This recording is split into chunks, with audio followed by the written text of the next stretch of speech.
Toujours en direct de Financium, je suis en compagnie de Frédéric Médard, Chief Impact Officer du groupe Bell. Frédéric Médard, bonjour. Bonjour.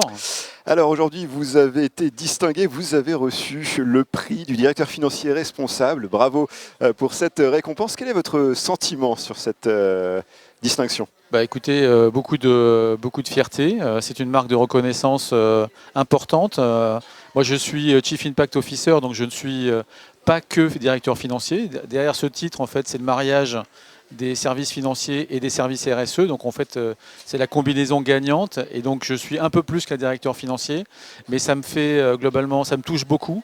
Ça me fait plaisir d'avoir cette reconnaissance de mes anciens pairs, parce que je pense que c'est le futur de la finance, d'aller chercher le pilotage et de la finance et de la RSE en même temps. Alors comment expliquez-vous cette distinction, ce prix que vous recevez aujourd'hui ? Eh bien, je pense qu'on est plutôt pionnier, en avance de phase, on montre le chemin. Je pense qu'on est capable de démontrer que c'est possible de piloter en associant profitabilité et responsabilité. On a souvent tendance à penser que RSE et finance s'opposent. En fait, je pense que c'est tout le contraire. Elles se complémentent et qu'on peut aller chercher quelque chose de très complémentaire, de très vertueux, à les piloter effectivement sur les deux jambes en même temps.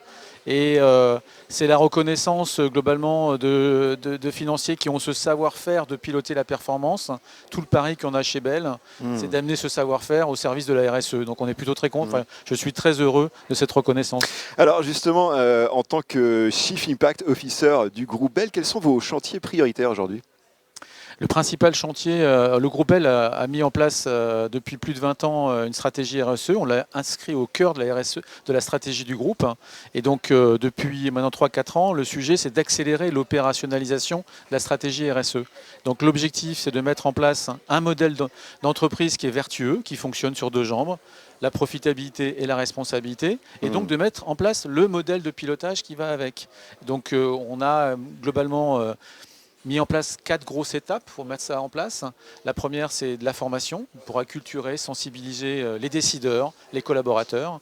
La deuxième étape, c'est de revoir les instances de gouvernance pour avoir des moments dédiés de conversation dédiés RSE au même titre qu'on a des moments de conversation finance au niveau du comité exécutif, au niveau du conseil d'administration. On a changé les systèmes de rémunération aussi pour être au diapason et avoir des indicateurs RSE qui soient également dans les systèmes de rémunération. Et puis, la troisième étape, ça a été de garantir que toutes les décisions qui sont prises chez Bell le soient au prisme et des indicateurs financiers et des indicateurs extra-financiers.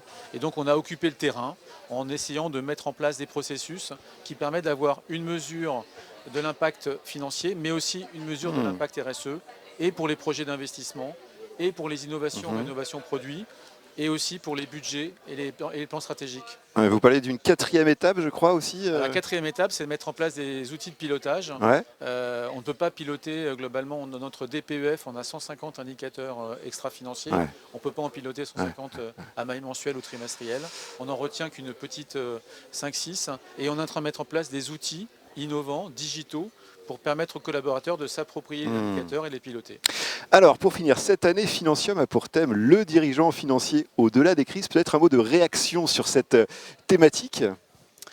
C'est vrai que nous sommes en crise permanente depuis maintenant plus de 4 ans. Je pense que ce qui nous intéresse, nous, en tant que directeur financier, en tant que dirigeant, en tant que bras droit des directions générales, c'est d'aller chercher globalement à construire des modèles qui soient les plus résilients possibles.